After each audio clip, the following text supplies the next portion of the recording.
Bale, arratsaldeon, ongi etorriak. Bueno, gaur niri egokitu zait hitzaldi honen edo elkarrizketa honen aurkezpena egitea.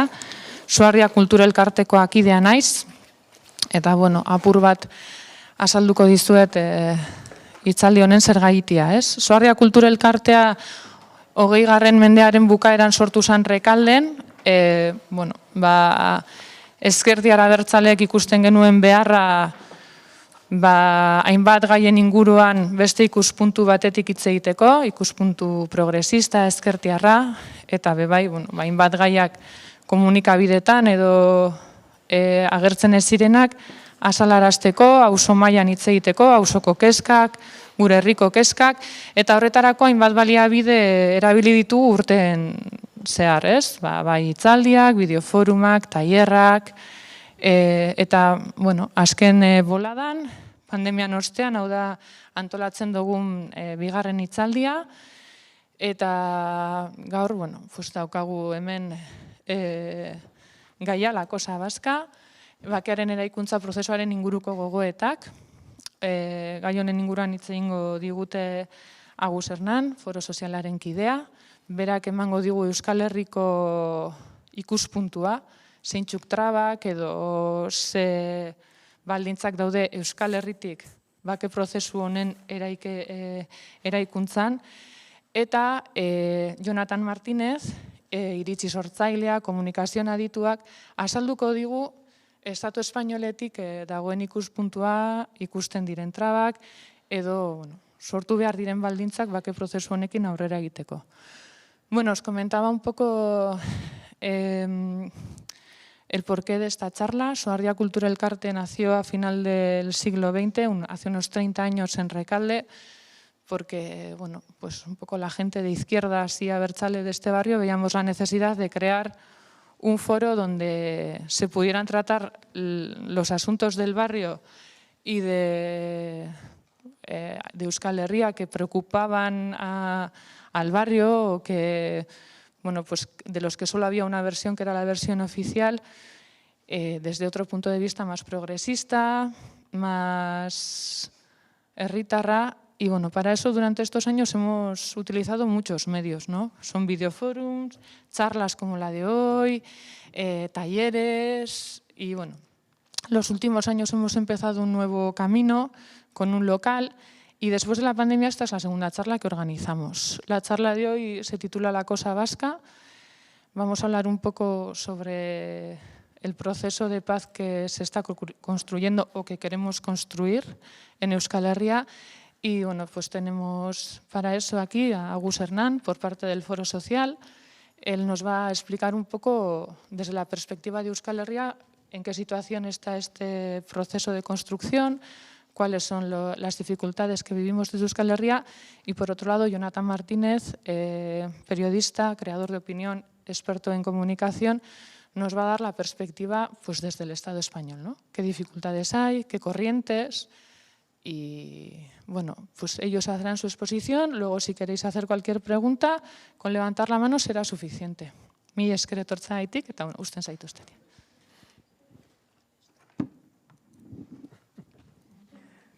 Difícil nos lo ha puesto. Bueno, yo creo que lo primero es presentar el foro, y creo que Agus puede hacer una introducción breve y después explicamos también el porqué del título. Quiero empezar diciendo que nos han preguntado por las redes sociales cuál iba a ser la lengua del acto.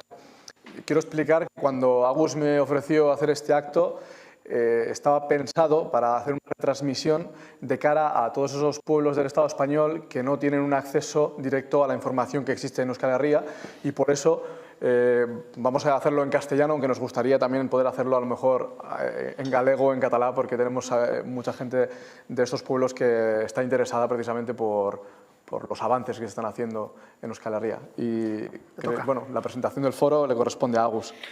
Sí, por entender, el Foro Social término y Foro Social permanente, hay una evolución. El Foro Social nace en el 2013, lo fomenta la creación Lokarri Bake Bidea desde Iparralde, en un contexto de bloqueos múltiples, en el que después de la Conferencia Internacional de Aiete, que en octubre cumplimos 10 años, y la ruptura de la mesa de Oslo, y no vamos a entrar en detalles en ese terreno, no hay avances de ningún tipo, hay un intento de desarme de ETA que no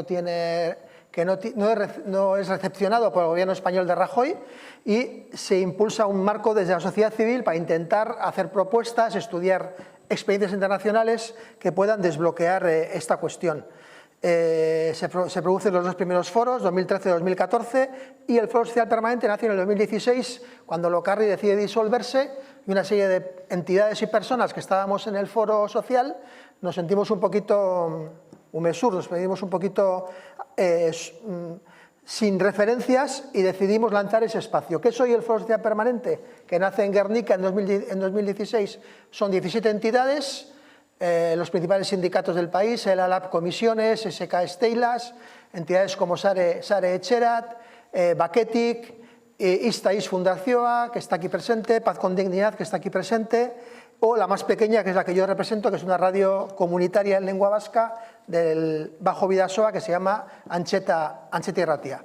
Y luego hay mucha gente, otras 70 personas más o menos a título individual, pues como ahí tenemos por aquí a Arantxa también, a gente que se ha ido incorporando al foro y que quieren aportar una perspectiva no de una organización, de una perspectiva más individual. Con dos funciones fundamentales. La primera, estudiar dónde están los nudos, estudiar qué experiencias internacionales puede haber, hacer recomendaciones y hacer un trabajo de facilitación en ese terreno.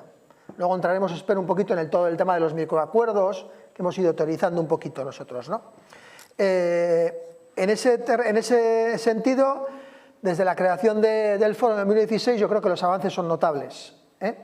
El foro ha contribuido a eso, han contribuido los artesanos de la paz, ha contribuido Bakep Idea, y hoy en día hemos pasado, ya termino con esto, de un proceso fundamentalmente unilateral a un proceso multilateral en el que muchos actores están aportando.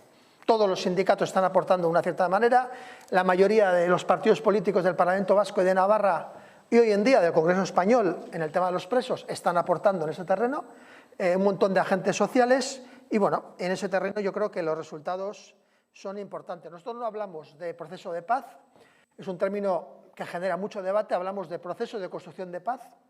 Los términos son fundamentales en este país porque enseguida se generan tótem que bloquean las cuestiones, ¿no? Y hoy, bueno, pues para mí es un placer tener un colaborador de lujo. Esta iniciativa, mucha gente del foro le ha chocado el título, ¿no? La cosa vasca. ¿Y esto? Qué cosa más rara, ¿no?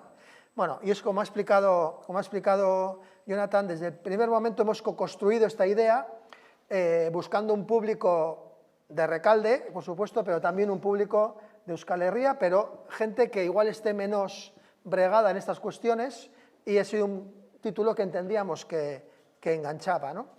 Y nosotros lo ubicamos en un eje de trabajo, y ya termino con esto, que es, decimos, generar una corriente democrática en el Estado español favorable a estas cuestiones. Hemos trabajado en Cataluña, hemos trabajado en Madrid, en Sevilla, he hecho artículos de opinión para medios del Estado, y esta iniciativa la situamos ahí. Vamos a intentar ser los dos muy pedagógicos, pensando en gente que no tiene esta terminología que podemos tener los que estamos en la sala. O sea, si a veces somos excesivamente pedagógicos, nos perdonáis los de la sala, porque estamos pensando en la gente que nos está siguiendo. Eta bukatzeko eskerrak Zuardia elkarteari, bueno, gaurko maila jartzeagatik, eta Jabotza Errekaldekoa hor dabil teknikan eta argazkiak egiten.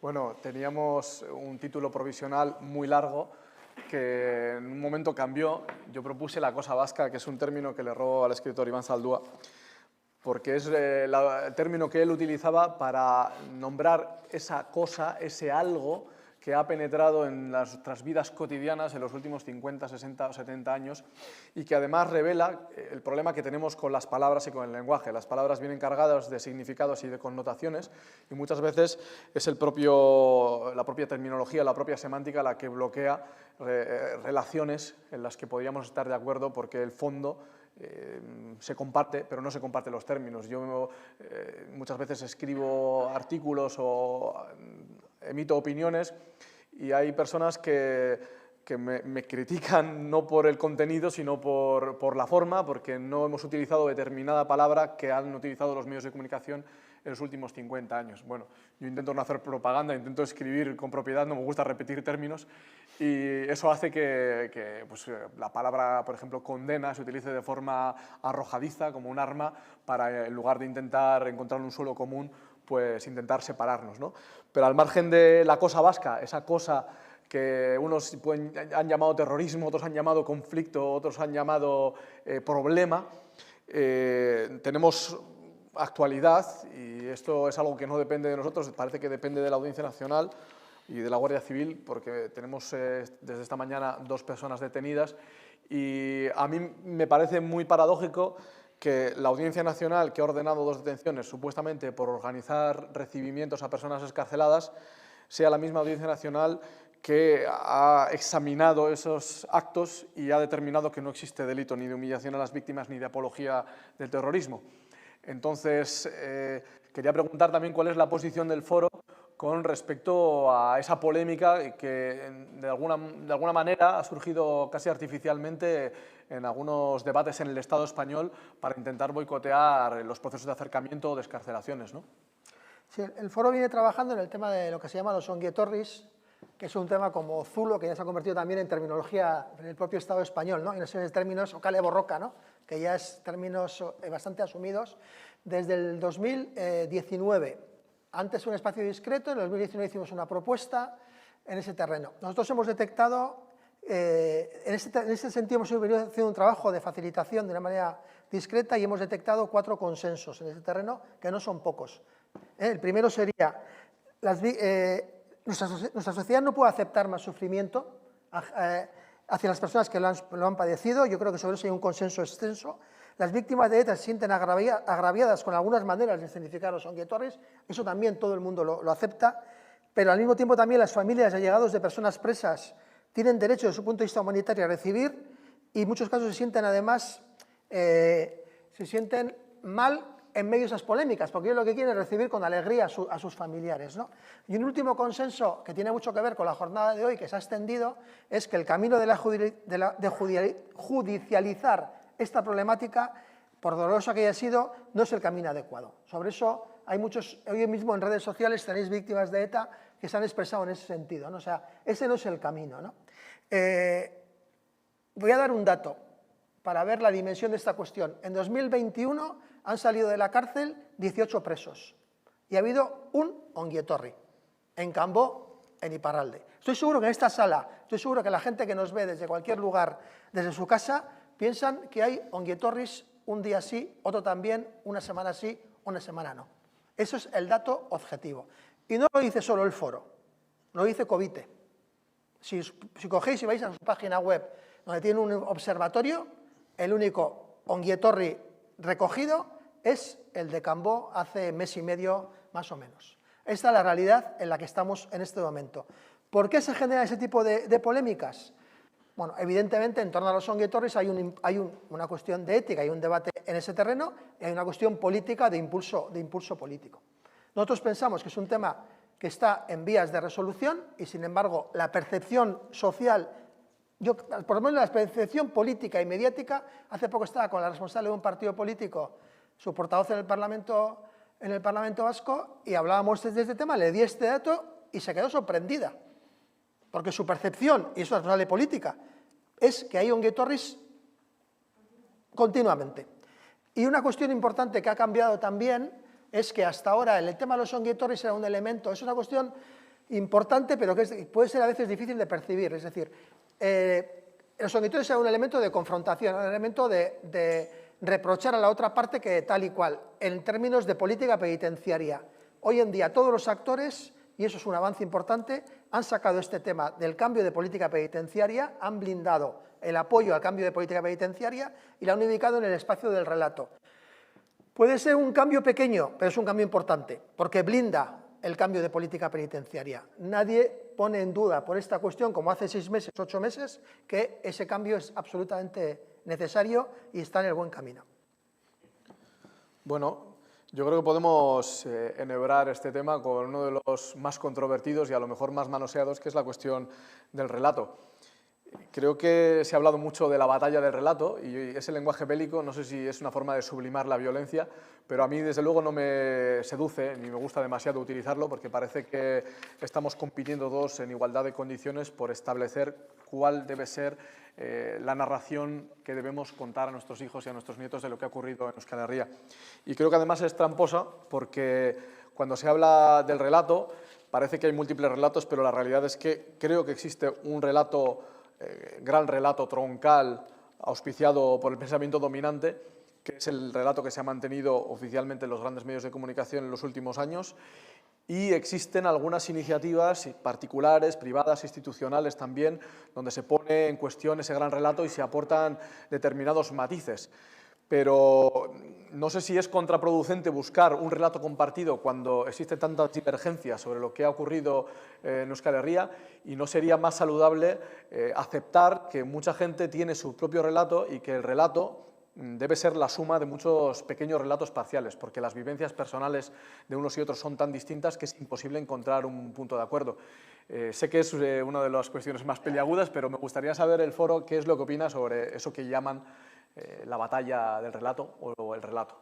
Sí, por situar un poquito el foro, cuando tras la disolución de ETA sitúa 3 nudos pendientes. Nos lo habéis escuchado repetidamente, como al oscura, repetir la misma cuestión. El primero es el derecho de todas las víctimas a la justicia, la verdad y la reparación, superando las discriminaciones que todavía existen.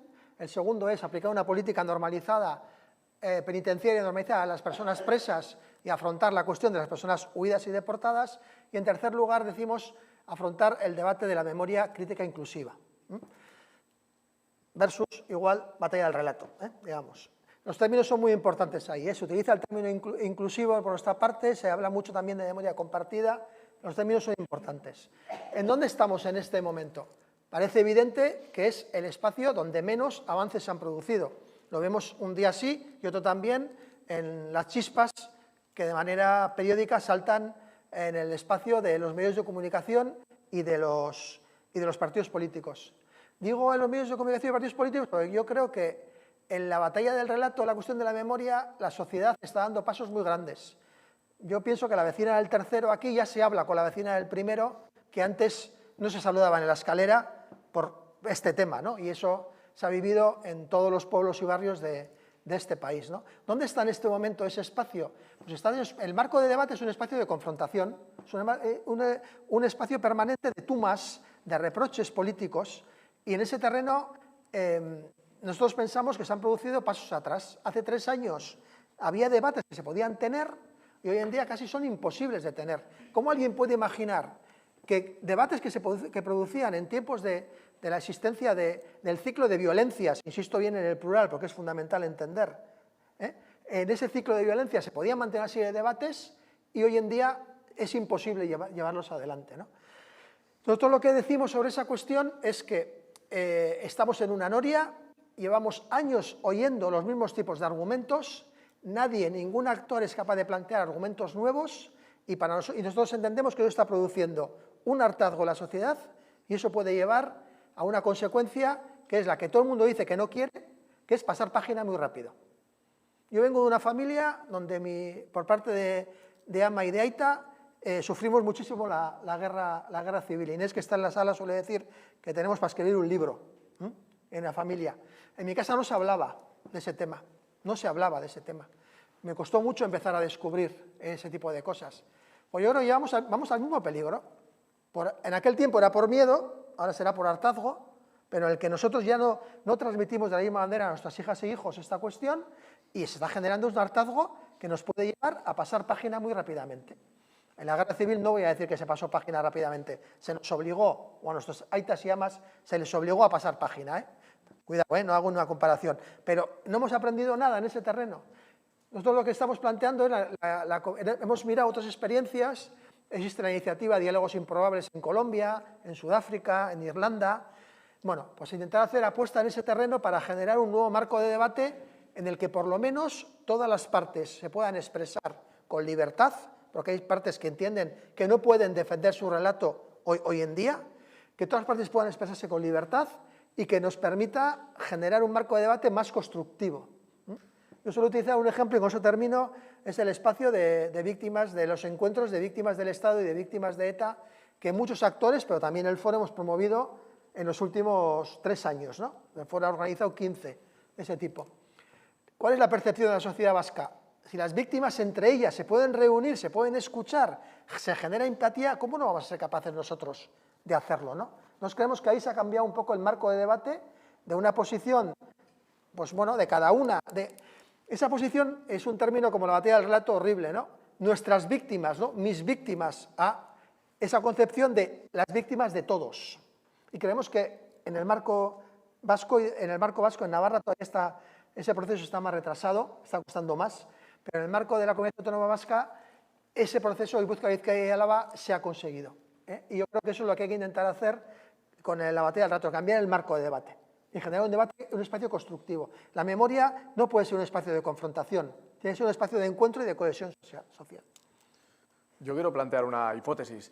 En Irlanda y en Colombia ha habido una contienda en términos generales entre dos partes enfrentadas y las soluciones han sido dialogadas y una solución dialogada al conflicto irlandés o al conflicto colombiano ha dado lugar a una especie de relato compartido entre las dos partes, de forma que era posible salir de las violencias precisamente con una visión más o menos unitaria que aglutinara las visiones contrapuestas de unos y otros. Creo que la anomalía de Euskal Herria ha sido que la paz ha llegado no a través de una negociación en Argel, no a través de una negociación como la de 2006, sino a través de la vía unilateral que ha dejado el Estado descolgado del proceso. La unilateralidad ha tenido muchas virtudes, pero una de las dificultades que ha tenido es que el Estado se ha visto en la necesidad de participar, reivindicar su papel en ese fin de la violencia. Entonces lo ha hecho a través de su propio relato. Yo creo que es repetir que el fin de ETA ha venido a través de la derrota policial, cosa que a mí me parece un mensaje peligroso y nefasto porque plantear un conflicto político en términos de derrota y de victoria es un fracaso en sí mismo. Y otro tiene que ver con la idea de, bueno, ahora que ya no existe este problema, vamos a litigar por la hegemonía de cómo se cuentan las cosas. Y esto me interesa mucho porque tiene que ver también con las víctimas, que es otro de los temas que ha trabajado el Foro Social. ¿Me permites un inciso? Pero es que en ese tema también hay espacios de consenso. Pasa que el disenso, el desacuerdo, nos tapa. Yo diría que hay espacio de consenso en el horror, en que esto nunca debió llegar a donde llegó. Hay un espacio de desacuerdo en el error, pero hay un espacio de consenso en el futuro, en que hay que construir un futuro en el que el diálogo sea el instrumento para solventar las diferencias políticas. Visto así, dices, joder, son más importantes los consensos que los disensos. Y sin embargo, parece que es la diferencia, es el desacuerdo, es el disenso el que se impone. Y sin embargo, nosotros lo que hemos constatado es esa realidad, con muchos matices, O sea, eso es mucha brocha gorda, O sea, hay mucho matiz en el concepto horror, en el concepto error y en el concepto futuro. Pero nosotros vemos espacio para poder trabajar. Y cuando te refieres a otros espacios de acuerdos, yo voy a tener un matiz. A IETE se llega con un acuerdo ETA-Estado de 16 puntos en el que a través de, no una mesa, pero a través de intermediarios internacionales que da lugar a la mesa de Oslo, y es cuando llega Rajoy y dice yo no quiero saber absolutamente nada de eso. Había un acuerdo. Evidentemente, con eso no voy a defender que ese acuerdo se implementó. Y para terminar, en Irlanda el tema del relato fue que acordaron que no podían acordar sobre el relato y entonces decidieron que no era un elemento de batalla política. Bueno, pues igual es el marco que tenemos que llegar en este país, ¿no? a ese terreno. Pero insisto, es un debate muy mediático, muy político, muy de algunos actores que están muy implicados en ese espacio y muy poco de la sociedad, yo creo. Bueno, yo de hecho quería hilar esa incapacidad de consensuar un relato con algo que me parece muy virtuoso y el que el foro ha tenido un papel muy importante, que ha sido reconocer un papel a víctimas tan dispares, a voces tan plurales, que merece la pena aunque sea para discrepar con algunas de ellas, verlas a todas reunidas encima de la mesa como cuentan sus experiencias, ¿no? Y yo aquí también quiero hacer un reconocimiento a algunas víctimas o familiares de víctimas de ETA, del Estado, de la violencia parapolicial. Yo me estoy acordando de María Jáuregui, me acuerdo de Aritz Aramburu, me acuerdo de Josu Lespe, me acuerdo de Rosa María Ayub, Tamara Mureta Goyena o de Maire García, que son unas voces frescas que son capaces de sentarse en un foro, exponer sus puntos de vista, sus vivencias personales, que son únicas, porque son solamente de ellos, y de ellos tenemos mucho que aprender, creo, y a la vez me parece muy importante su presencia y su testimonio en la construcción de un relato plural, donde cada uno de ellos pueda expresar su dolor y su vivencia libremente sin impugnar el dolor de los demás, ¿no? Y aquí creo que hay varios temas. Uno es las víctimas en su conjunto, como las víctimas se han querido representar como un copyright, ¿no? Las víctimas como una entidad monolítica, cuando en realidad hay víctimas muy plurales. Y otro es la idea de las víctimas no reconocidas, que a veces se habla como de las otras víctimas, y a mí me parece casi una ofensa, porque no hay unas y otras, hay víctimas. Lo que ocurre es que algunas siguen sin tener reconocimiento oficial. Hemos visto este fin de semana como por fin se dispensaba reconocimiento institucional a 35 víctimas de lo que el Gobierno vasco ha llamado abusos policiales. Y muchas de las víctimas están felices, pero también hay que poner una pequeña objeción, y es que algunas víctimas tienen un derecho reconocido por el Estado como víctimas del terrorismo y, sin embargo, otras personas son consideradas víctimas de abusos policiales, ¿no? Como si fueran doble víctimas de la violencia y del eufemismo. Y creo que también es una cuestión importante que tiene que ver con las palabras, con el peso de las palabras, cómo establecemos a veces compartimentos pensando que determinadas personas valen más que otras o el dolor de unas es más importante que el de otras. Sí, de hecho yo creo que en el imaginario colectivo, cuando hablamos de víctimas, pensamos fundamentalmente en víctimas de ETA. Eso es la primera reacción, ¿no? A mí me ha pasado muchas veces, en reuniones públicas o privadas, está hablando de víctimas y digo, ¿pero a qué víctimas te refieres? ¿A las víctimas del Estado o a las víctimas de ETA, ¿no? Y la gente se queda cortada, ¿no? O sea, en este país hay víctimas muy diferentes, con muchas trayectorias y con muchas realidades, ¿no? Cuando hablamos de víctimas de unos y de otros, me gusta contar mi caso, ¿no? En mi casa, mi aita era militante del Partido Comunista, estuvo en la primera manifestación contra ETA de Bilbao. En mi casa se llora la muerte de Juan Mari Jáuregui y se llora la muerte de Josu Muguruza, que en aquel tiempo yo estaba trabajando en el periódico donde él trabajaba, y se lloran las dos muertes. Quiero decir, esa noción de las muertes de unos y las muertes de otros, bueno, pues esa realidad en mi casa seguro que se reproducía en muchos lugares, ¿no? O sea, de gente cercana. Y mi padre, pues porque Juan Mari Jáuregui fue militante del Partido Comunista y fueron militantes juntos. Luego uno se fue para Euskadi Esquerra y el otro se fue para el PSOE, pero bueno, la vida, ¿no? Y volviendo un poco al tema de las víctimas, partiendo de esa base, de ese imaginario colectivo, yo creo que sí hemos avanzado bastante en ese terreno. Hemos conseguido, a través de ese reconocimiento, de esos encuentros entre víctimas de ETA y del Estado, y ese reconocimiento mutuo entre ellas, que ha costado y que va llegando, se ha ido generando también en este país una corriente de víctimas que se encuentran entre ellas, que se defienden entre ellas.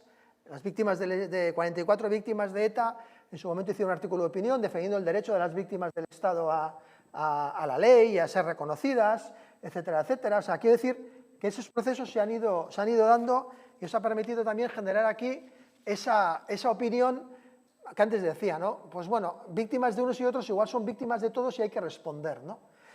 Otra idea que yo creo que hay es que la percepción de las víctimas de ETA suele ser de brocha gorda, ¿no? En Euskal Herria hay una corriente, nosotros hemos venido trabajando con 44 víctimas de ETA en Guipúzcoa, Vizcaya, Álava y Navarra, hemos hecho encuentros con ellas, han hecho luego encuentros públicos, privados, ha habido muchísimo trabajo en ese terreno. Yo quiero poner en valor también en ese sentido la declaración de Cherat en su momento de empatía hacia el dolor de otro tipo de víctimas. Yo creo que todas esas cosas han ido construyendo una corriente de opinión favorable en la que cada día son más las víctimas que se expresan con voz propia, ¿no? Y cuando digo brocha gorda es que siempre las vemos como un todo y hay que meter mucho el bisturí para comprender, ¿no? Voy a poner un ejemplo. Covite, por ejemplo, defiende hoy la política de acercamientos de presos. La VT se opone, Covite la defiende, y Covite en el espacio político del relato entiende que ETA nunca fue derrotada porque H. Bildu es más fuerte que nunca en las instituciones. Esa es la foto, ese es su análisis y hay que intentar analizarlo y comprender, porque hay que escuchar mucho a las víctimas, a todas las víctimas en ese terreno, ¿no? Y yo creo que ahí hay avances que se han producido. Bueno, lo hemos visto, esto luego ha tenido una expresión en el propio Congreso Español, ¿no? Yo recuerdo un pleno en el que Pedro Sánchez venía con un tuit de María Jáuregui y Jaume Asens de Podemos venía con un tuit de Rosa Lluch. O sea, esas voces han llegado al debate político del Congreso, ¿no? Que solamente nunca se lo habrían imaginado, ¿no? O sea, y pesan en ese terreno todavía, ¿no?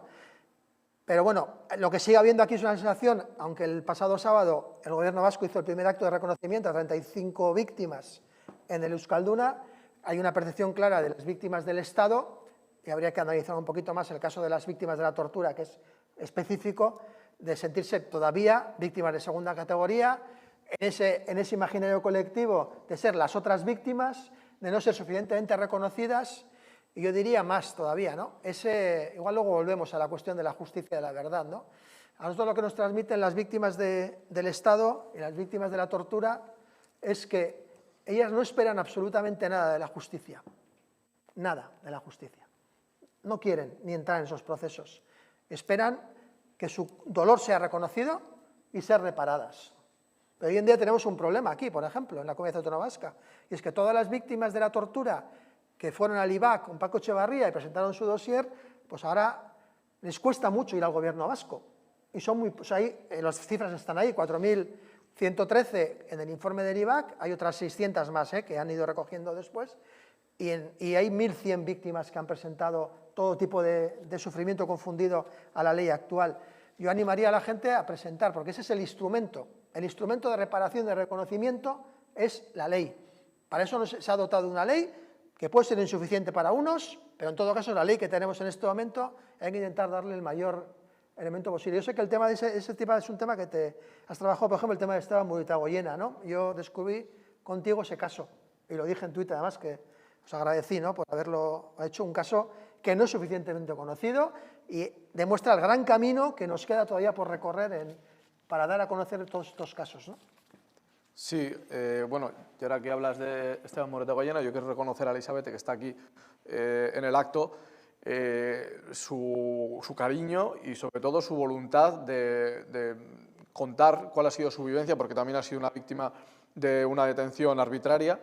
Y con el caso concreto de Esteban Murrietagoyena, yo me di cuenta de muchas cosas que también he descubierto. Y es que lo que pensaba que iba a ser un artículo de opinión difundiendo un caso más o menos conocido se convirtió en una investigación en la que los papeles oficiales de la Audiencia Nacional tenían fechas falsas, los nombres estaban confundidos, los testimonios no se habían tenido en cuenta, no coincidían unos con otros. ¿Cómo es posible que estemos en 2021 y un caso que se remonta a 1982 haya sido silenciado durante tanto tiempo? Eso solo tiene una explicación posible. Uno, el olvido de las víctimas, y otro, la culpabilización de las propias víctimas. Es decir, tú has sido víctima y no solamente tienes que ser víctima, sino que además tienes que estar en silencio durante 40 años porque todo lo que digas va a ser utilizado en tu contra. Porque todo lo que digas puede suponer un perjuicio a tu condición. Eso me parece terrible. Entonces, que se haya levantado por fin la posibilidad de hablar y de investigar casos que han sido permanentemente silenciados, voluntariamente silenciados, me parece una liberación. Y quiero reconocer a la gente que ha pasado por ese trámite y por ese trauma, porque ahora están viendo por fin como una catarsis personal de un camino que ha sido muy duro y además muy largo. Hablabas de las víctimas y hablabas de las excarcelaciones. Yo creo que de las excarcelaciones se puede decir mucho, pero hoy hablábamos de que en el Estado español hay un debate permanente, y es que cuando vemos al Partido Popular y a Vox generando un lobby contra los acercamientos de presos, pues cualquiera que tenga un poco de memoria recordará que los gobiernos del Partido Popular han acercado cerca de 500 presos y concretamente el gobierno de Aznar ha sido uno de los más activos en las políticas penitenciarias. Eso nos lleva a una preocupación, y es que hay una derecha que cuando está en el gobierno legitima sus avances en política penitenciaria, pero cuando está en la oposición los boicotea. Y también quiero recordar que cuando ETA anunció el fin de su actividad armada allá por 2011, hubo grandes manifestaciones de la derecha y de la extrema derecha, eso que fue el germen de lo que ahora es Vox, que se manifestaba contra lo que llamaban tregua trampa, aprovechando para cargar contra el gobierno. Yo creo que han pasado 10 años desde entonces y es hora también de que a todo el mundo sepa dónde se ha situado en cada momento, porque quienes han boicoteado las excarcelaciones son precisamente los mismos que las favorecieron cuando les interesaba. Yo también me preocupo por cuál es la posición del foro en esta cuestión, sabiendo que el debate en Madrid condiciona tanto la posibilidad de que los presos puedan acceder a una política penitenciaria ya no favorable, sino justa. Sí, bueno, has situado el lobby, ¿no? Hoy hemos sido testigos de un elemento del lobby, es decir, la Guardia Civil es una parte del lobby y hoy las detenciones tienen un impulso político y que corresponde, no sé si a toda la Guardia Civil o a un sector de la Guardia Civil que, bueno, que está alimentando esa cuestión de manera... Hoy me decía una persona que colabora con el foro, me decía, es un recordatorio para decir que estamos aquí, ¿no? Permanente, cada cierto tiempo, ¿no? Entrando un poquito al tema de las personas presas, en primer lugar, yo sí que quisiera poner, o sea, evidentemente hay una presión muy fuerte desde ese lobby, entonces ese lobby lo situamos en el espacio mediático, en el espacio político, en el espacio de la judicatura y de la fiscalía, y lo situamos en una asociación de víctimas de ETA, pues que se opone semanalmente a esta cuestión, intentando generar un estado de alarma, ¿no?, en ese terreno, de lo que es solo la aplicación de la política penitenciaria. ¿Por qué se ha producido un cambio de política penitenciaria? Entonces decimos que porque se han conjugado tres elementos. El primero, voluntad política del gobierno español, voluntad política del gobierno vasco y voluntad política de los presos. Si ninguno de esos ingredientes hubiera existido, no se hubiera podido dar un cambio de política penitenciaria. Y luego detrás de eso, todo un acompañamiento de acuerdos, de un montón de acuerdos que hemos ido viendo, donde el foro es uno de esos espacios de trabajo, de facilitación en los que trabaja, en parlamentos de Navarra, Vasco, en 142 ayuntamientos recientemente, el acuerdo de Euskalduna, no sé, podríamos ir citando varios de los que ha habido, ¿no? Pero el marco que se produce es por eso. Parece que ha costado mucho, pero el cambio fundamental de política penitenciaria empieza el año pasado, el 19 de junio, haciendo los movimientos anunciados durante la pandemia. Y en un año, hoy en día, quedan 4 presos en Puerto 3. Esa es la fotografía de hoy en día. La mayoría de los presos están por encima de Madrid, en cárceles vascas o en cárceles periféricas. La inmensa mayoría en segundo grado, todavía pocos en tercer grado. Hay que recordar que hoy en día habría 119 presos que podrían estar ya en tercer grado y 34 que están en segundo grado que ya podrían estar con permisos en esto. Queda camino por recorrer, pero el cambio es importante. Yo además diría, y rompería una lanza por Pedro Sánchez, en el sentido de que se ha solido utilizar el símil del transatlántico para el viraje de la izquierda Berchale, se ha utilizado. Pues yo diría que Pedro Sánchez, pese, y yo diría más un nombre y apellidos, porque creo que se mueve un espacio de contradicción interna también difícil a veces, dentro del propio partido, etcétera, ¿no? Pero ha conseguido virar el transatlántico, que estaba muy bien anclado, 32 años de política de dispersión, ha conseguido virarlo y ahora toca que ese transatlántico coja velocidad de crucero en los temas que van a ser, yo voy a decir, ha sido muy difícil llegar a donde estamos, pero ha sido lo más fácil de resolver, porque ahora entramos en las dificultades reales, que tienen que ver con la evolución a tercer grado, que tienen que ver con la Audiencia Nacional. Estamos trabajando en un monográfico que vamos a presentar en julio sobre las dificultades que hay en la Audiencia Nacional, y en tercer lugar la Ley 7/2003, que, explicando de una manera muy simple, obliga a un cumplimiento total de 40 años de condena a aquellos que tienen un número importante de años de condena. Es decir, que la fotografía actual, el último preso saldría en 2056. 2056. Bueno, yo creo que hay consensos suficientes construidos para que eso no se dé, para que busquemos soluciones a toda esta cuestión antes dentro de la legalidad penitenciaria. yo supongo que ya sabéis, a mí me suele tocar ir a la cárcel a las reuniones con el EPPK. Antes eran en Granada, la última ya ha sido en Logroño y ahí se ve el cambio.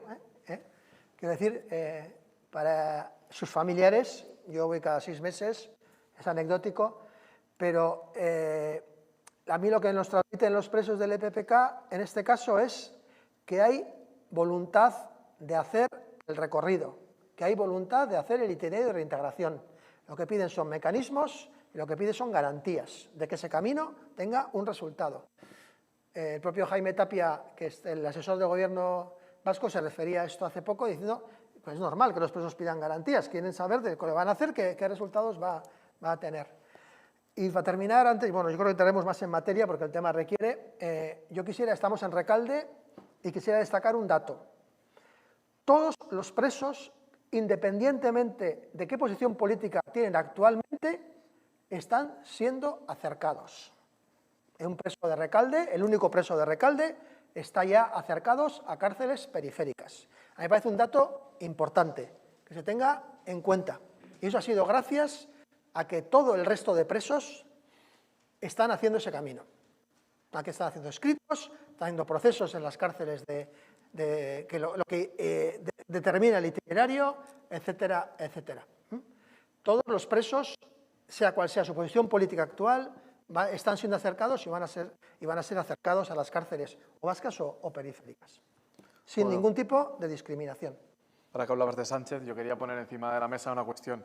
Es verdad que Sánchez hubo una época en la que se mostró muy remiso a entrar en acuerdos con Unidas Podemos en su momento, incluso más allá, pero también ha habido un momento en el que hay un viraje y ha necesitado los votos independentistas en el Congreso de los Diputados para obtener cierta estabilidad gubernamental. Eso también supone un punto de inflexión en el viraje de las políticas penitenciarias.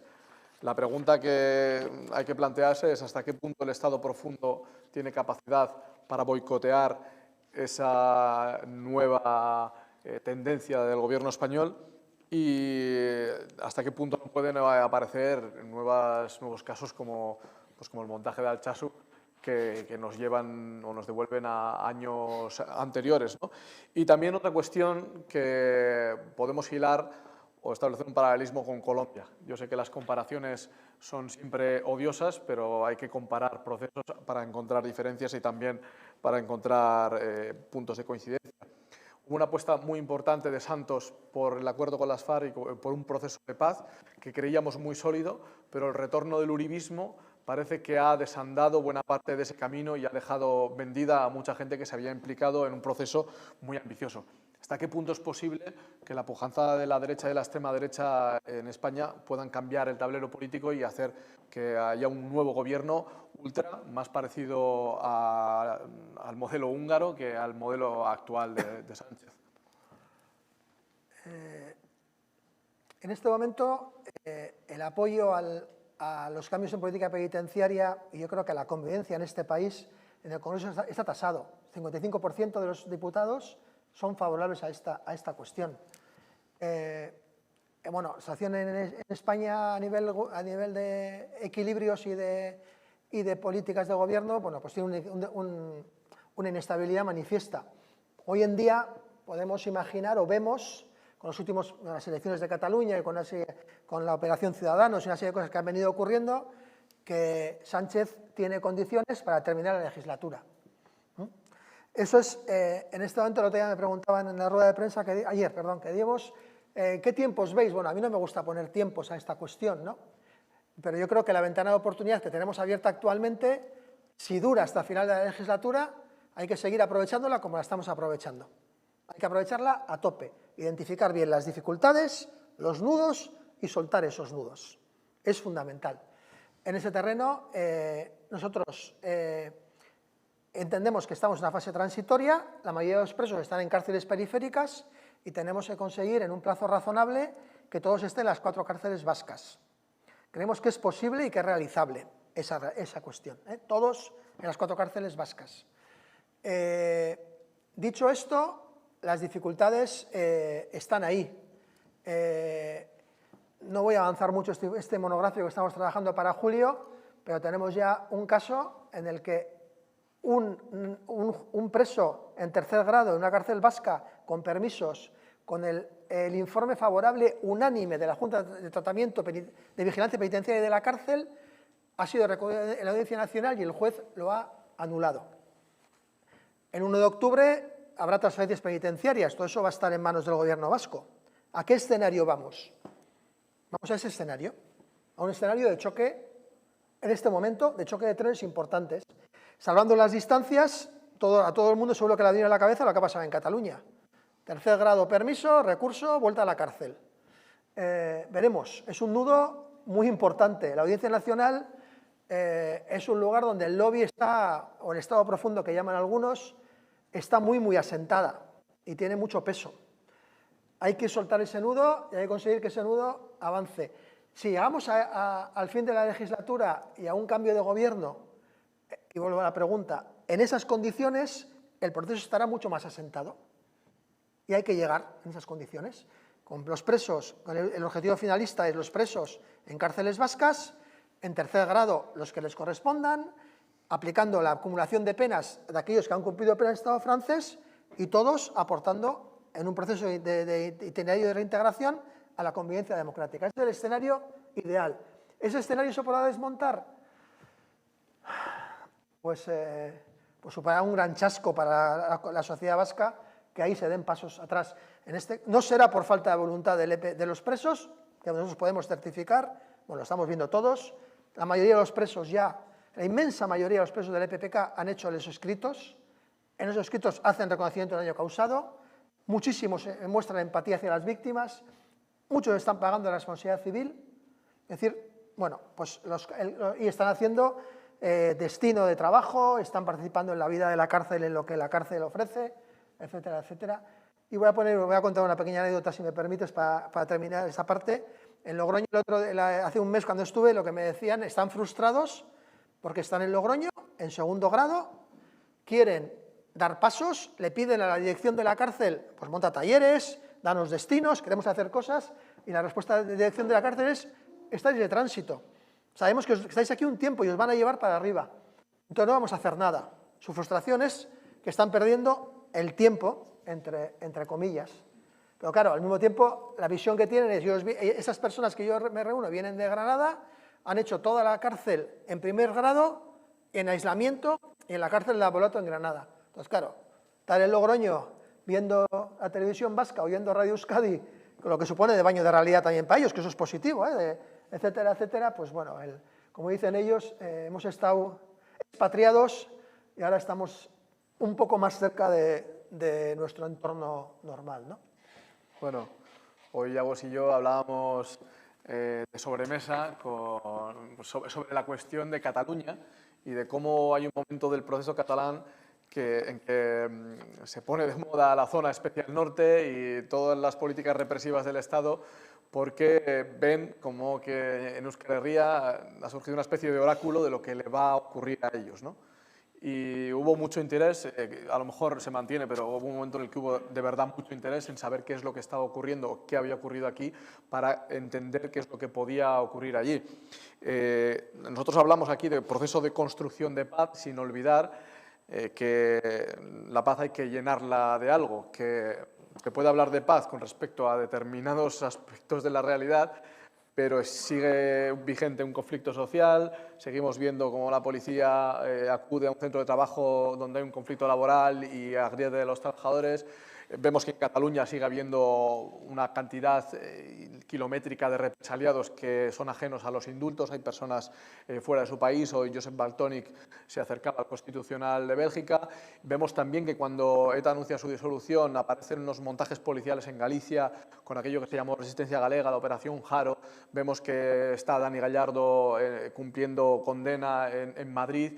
Vemos que en muchos lugares del Estado ha habido operaciones policiales y montajes policiales de una dinámica represiva que nosotros aquí conocemos. Y sin ir más lejos, el otro día en Lekeitio teníamos también una detención, ¿no? ¿Qué se puede trasladar a esos sectores combativos o discrepantes en distintos puntos del Estado que muchas veces se han sentido solos y que no tienen a lo mejor la experiencia y la trayectoria que se ha visto en Euskal Herria con respecto a esas dinámicas represivas, ¿no? ¿Qué enseñanza o qué se les puede aportar para que extraigan alguna lección de lo que hemos vivido aquí. Joder, no sé si yo soy nadie para dar enseñanzas a nadie o lecciones a nadie, ¿no? Pero bueno, sí es cierto que cuando el foro viene trabajando en Cataluña desde hace ya varios años, con la declaración del Ayuntamiento de Barcelona, la declaración del Parlamento, encuentros de víctimas, bueno, hemos hecho bastantes cosas y en aquellos tiempos las reuniones privadas, vamos a decir, que teníamos con bastantes responsables políticos y hablábamos del caso, era ya post al referéndum y al inicio del proceso, y hablábamos del tema y nosotros les decíamos, vais a acabar en la cárcel. Y no se lo creían, no se lo creían. Decían, bueno, el debate territorial, el debate de ese tipo en el Estado español sigue siendo imposible. Y habrá que llegar a ese debate, porque hoy hemos escuchado en el Congreso el clima de debate sobre esta cuestión, cuando le han convocado a Pedro Sánchez a explicar los indultos, ¿no? Tanto la posición del PSOE como la posición del PP, quiero decir, las dos como era. Habrá que dar una solución en términos democráticos. Una de las recomendaciones de Ayete, de los internacionales en Ayete, el punto 4, hablaba precisamente de eso, de resolución de los conflictos en términos democráticos, ¿no? Hablamos un poco de la paz. Nosotros estamos en un proceso que hemos llamado de construcción de aportaciones a un acuerdo para la construcción de la convivencia democrática, y es un tema que hemos aprendido a diferenciarle de la paz del conflicto. Es decir, al principio cuando arrancamos, un sindicato de los miembros del foro, un sindicato importante de los miembros del foro me llamó a capilla, me dijo, Agus, ¿pero qué se pretende con esto? ¿Un sistema de autorregulación de los conflictos? Digo, no, o sea, si el conflicto es inherente a la sociedad, o sea, la sociedad ha avanzado a través del conflicto. Estamos hablando de otra cosa, estamos hablando de un ciclo de violencias que ha dejado una serie de dificultades en el que estamos viendo que además esas violencias son estructurales, o sea, es la gran aportación que estamos recibiendo de numerosos actores, entre ellos el feminismo, es que es una violencia estructural que se declina de múltiples maneras y también se declina en el ciclo de violencias, en la tortura sexista o en la manera en que se trata a las viudas de víctimas de ETA en los pueblos, por poner dos ejemplos diferentes, ¿no? Vamos a decir. Y eso es una cosa que nosotros hemos venido aprendiendo en este proceso, ¿no? Es decir, el conflicto, sí, pero la gestión dialogada de los conflictos es lo que estamos hablando, esa cultura de no violencia, que es sobre la que tenemos que conseguir edificar el futuro. Dos elementos fundamentales, cultura de no violencia y derechos humanos hacia las nuevas generaciones, y dos, todos los derechos para todas las personas. Como instrumento de solución, el diálogo, diálogo, diálogo y diálogo. Y es cierto que en este país y en Madrid, pues estamos echando en falta muchas veces, antes hemos dicho en la batalla del relato, falta de diálogo y falta de buscar puntos de encuentro, y si vamos al Congreso Español, pues lo de hoy ha sido o sea, nosotros hemos hecho muchos tuits sobre esa cuestión, ¿no? Estamos cada día superando rayas rojas, pero es que parece que la raya roja no tiene final, ¿no? O sea, no tiene final. Se habla de ETA como si ETA existiera todavía, ¿no? Se acusa de traidor cuando ETA ya se ha disuelto, ¿no? Ya se ha desaparecido de la escena política. Bueno, no sé, o sea, es que lo vemos una semana sí, otra semana no, también, otra semana también, perdón, como dice el dicho. Yo consejos poco, pero desde luego sí aprender que ese debate, el debate territorial, estamos hablando de Cataluña, es un debate todavía muy difícil en el Estado español poder afrontarlo por vías democráticas, ¿no? A veces se nos olvida que el conflicto en Cataluña o el conflicto en el País Vasco tiene que ver con una pugna por la soberanía sobre un territorio, ¿no? Que es lo que ha pasado también en Irlanda. En Irlanda, por encima de otras consideraciones y de otras luchas, hay un territorio en disputa entre al menos dos realidades, ¿no? Y esa es la realidad territorial que el Estado español no es capaz de afrontar, no ha sido capaz de afrontar en los últimos 500 años. Y hablabas de cómo parece que ETA sigue en activo, Y es cierto que mirando las estadísticas de denuncias y procesos por apología del terrorismo se multiplican a partir de 2010 y 2011, cosa que parece incomprensible. Por eso a veces parece que estamos avanzando, pero estamos retrocediendo en derechos y libertades que considerábamos elementales, ¿no? Pasando por la ley Mordaza y pasando por otras medidas restrictivas que nos llevan a un territorio donde el conflicto va a ser inevitable.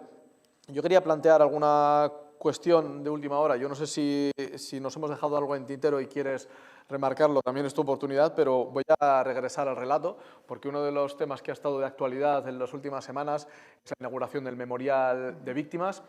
Entonces yo planteo casi de forma provocativa, lo llamamos memorial, lo llamamos amnesial, vamos a ver algún día, como hemos visto, el cuarto donde estuvo secuestrado Ortega Lara, la bañera donde ahogaron a Miquel Zabaza. Y mi pregunta es, ¿cómo cree el foro que se ha recibido ese memorial más allá del boato institucional? Porque a mí me da la sensación que mucha gente del Estado español lo ha visto como un evento de purpurina sin ningún fondo real, ¿no? Mucha gente lo ha visto así porque ha visto a los reyes sacándose una fotografía donde vemos cuánto hay de impostado en esa escenificación.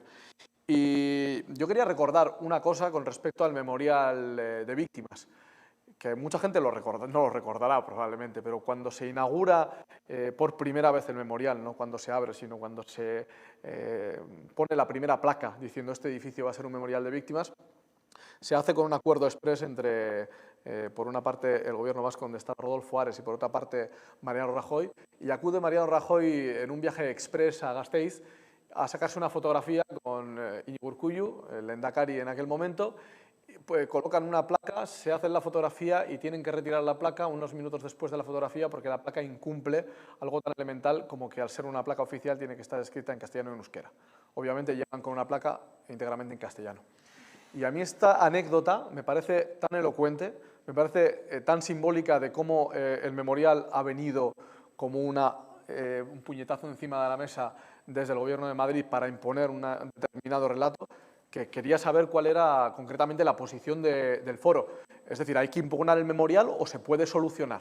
Es decir, ¿se puede dar cabida a otras víctimas? ¿Hay margen de que algo que ha empezado así acabe siendo plural?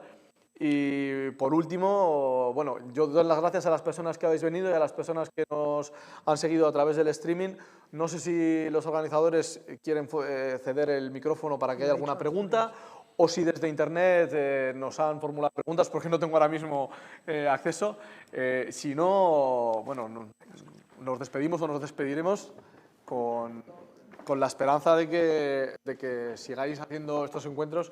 Yo la verdad que con el trabajo del foro lo he seguido y además me han servido muchos de sus informes para darme cuenta estadísticamente de cómo se ha gestionado la cuestión de las víctimas y además creo que una de sus aportaciones más valiosas, esto lo tengo que decir porque no te lo he dicho personalmente, es haber escuchado a víctimas tan plurales hablando sin tapujo juntas de cara al público. Ya no encuentros entre ellos, sino explicando a los demás cuál ha sido su visión de la historia y reconociéndose unas a otras, cosa que a mí me parece que ha sido uno de los grandes avances de este país en los últimos años. Creo que queda trabajo por hacer, pero bueno, mi reconocimiento a lo que se ha hecho hasta ahora. Exacto. Sí, comentaba lo del memorial. Lo hemos analizado un poquito en el foro. Nos parece que se ha perdido es una gran oportunidad perdida. Hay un debate, ¿hace falta un memorial o hace falta varios memoriales? Puede ser un debate, pero si queremos una memoria crítica e inclusiva, no solo compartida, sino inclusiva, nosotros somos de la opinión de que hay que ir hacia un memorial único, que recuerde todo el sufrimiento que se ha vivido en este país. Evidentemente este memorial no lo recoge. Nosotros nos congratulamos del nivel de crítica a ese memorial, ha venido de un espectro muy amplio. Los que estamos en redes sociales hemos visto a víctimas de ETA criticando ese memorial, ¿no? Hemos visto al movimiento LGTBI 28 de junio de Gasteiz organizando ese día una concentración delante del, ellos le llaman el desmemorial, en relación a Francis, que es una persona transexual que fue muerta por un policía nacional en Errentería, creo que hace 32 años, si no me equivoco. Se ha perdido una oportunidad. Es evidente que la manera de gestionar el contenido del memorial no responde a esa visión un poco compartida de este país de diferentes sufrimientos. Es insultante que yo soy de Irún y que Melitón Manzanas tenga ese lugar ahí sin una placa que explique que además de que ETA lo mató, fue un torturador de centenares de personas en Guipúzcoa. Es insultante otro tipo de cuestiones en ese terreno y de alguna manera agravia a las víctimas del Estado, tal y como así lo han manifestado, ¿no? Yo creo que ese mensaje ha calado, y quisiera que los responsables del memorial se planteen esta pregunta, ¿no? Es decir, ¿cómo avanzamos hacia un memorial inclusivo, integrador, que responda al conjunto de lo que este país ha vivido? Ese memorial, además se llama Memorial de Víctimas del Terrorismo, y es fundamentalmente un memorial de víctimas del terrorismo de ETA. Entonces, bueno, o si no, vamos a ponerle el nombre que corresponde. Si se entiende que tiene que haber varios memoriales, vamos a hacerlo, ¿no? Hay quien dice que en la cumbre habría que generar un memorial sobre la tortura, ¿no? En la cumbre en Donosti, ¿no? Donde torturaron prácticamente hasta la muerte, porque luego se metieron 2 tiros a Lasa y Zabala, ¿no? Y los destrozaron. Yo creo que en este terreno eso es un paso atrás importante, es un retroceso importante en el reconocimiento que merecen todas las víctimas sin discriminaciones y de manera igualitaria, y ha sido un paso atrás importante. Cuando al mismo tiempo se están dando pasos adelante. Es decir, yo me acuerdo cuando organizamos un encuentro de Mikel Zabalza, de Lourdes Zabalza, hermana de Mikel Zabalza, con Iñaki García Rizabalaga, víctima de los comandos autónomos anticapitalistas en el Parlamento de Gasteiz. Lourdes decía que se habían sentido completamente abandonadas por las instituciones. Recientemente le recibió el presidente del Parlamento de Navarra con una resolución unánime del Parlamento de Navarra y dijeron, ahora nos sentimos reconocidas. Fijaros qué paso supone eso para ellas. ¿Qué paso supone eso? Después ha habido el reconocimiento del Gobierno vasco en un acto en Gogora, más recientemente.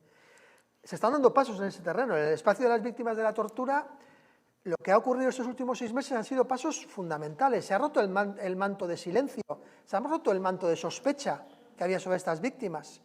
Está lo que hemos dicho, los acuerdos unánimes de los parlamentos vasco y navarro, está el documental de Mikel Zabalza, está el acto de Gogora, hay un montón de cosas que han venido ocurriendo, está la presencia del vicepresidente del gobierno español en la presentación de la película de Mikel Zabalza en Madrid como vicepresidente. Falta mucho, falta reconocer los gobiernos que son responsables de aquellas 3 policías, Policía Nacional, Guardia Civil y Ertzaintza, que torturaron y que así aparece en el informe del IBAC, reconozcan y reconozcan el daño causado y hagan un acto de reparación lo más solemne posible, ¿no? Que todavía falta por llegar a eso. Se han dado muchos pasos, pero el memorial es un paso fundamental hacia atrás. Está construido con una mirada obtusa en ese terreno y no responde a lo que en este momento creemos necesita la sociedad, ¿no?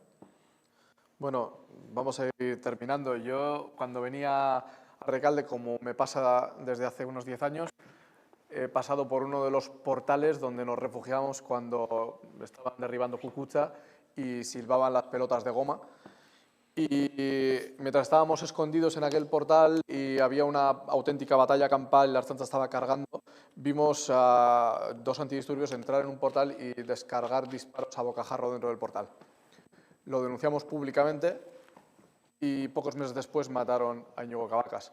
Entonces, ya que estamos en Recalde, yo quiero hacer un reconocimiento de ese momento porque me he acordado y quiero acordarme de Manu y Fina, que han tenido una larga búsqueda por la justicia y también por la verdad. Y por último, si no hay preguntas, lo último que... Igual hay alguna, ¿eh? Después, antes yo dejo flotando una pregunta en el aire que tiene que ver precisamente con esa búsqueda de la verdad, es esas víctimas que no solamente no tienen reparación, no tienen reconocimiento, sino que muchas no tienen acceso a la verdad, ¿no? Hablábamos de comisión de la verdad y, bueno, pues unas últimas palabras del foro sobre este asunto creo que sería una forma de redondear el acto de hoy. Sí, bueno, eso es lo que se llama los casos sin resolver en términos periodísticos, ¿no? Es un tema delicado, en primer lugar, porque no hay unanimidad sobre lo que son los casos sin resolver. Hay como 3 fuentes de datos, la del Gobierno vasco, la de Covite y la de Euskal Memoria, ¿no? Y no se aplican los mismos criterios para entender que es un caso sin resolver. Ni siquiera se aplican los criterios de la ONU. En la ONU un caso sin resolver es un caso no reivindicado. En Colombia, un acto reivindicado por las FARC es un caso resuelto, aunque no se sepa quién fue el militante de las FARC que hizo tal atentado o mató a tal persona, ¿no? Pero bueno, hay una realidad también. La mayoría de los casos sin resolver, a ver, por dar 3 datos que me parecen fundamentales, que tú los has utilizado algunas veces en artículos, en el caso de ETA el 23% son casos sin resolver, en el caso del Batallón Vasco Español el 24% y en el caso del GAL el 37%.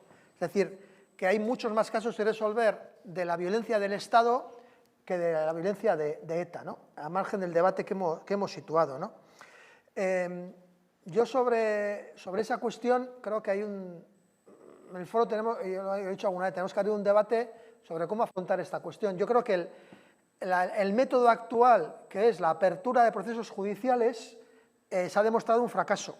En el caso de las víctimas de ETA, creo que ha habido 2 o 3 casos nuevos en los últimos años, y el foro no defiende una visión punitiva, ¿eh? El foro es favorable de la justicia transicional y de ir buscando mecanismos, pero también defendemos el derecho de las víctimas, absoluta e innegable, a la verdad, la justicia y la reparación, ¿no?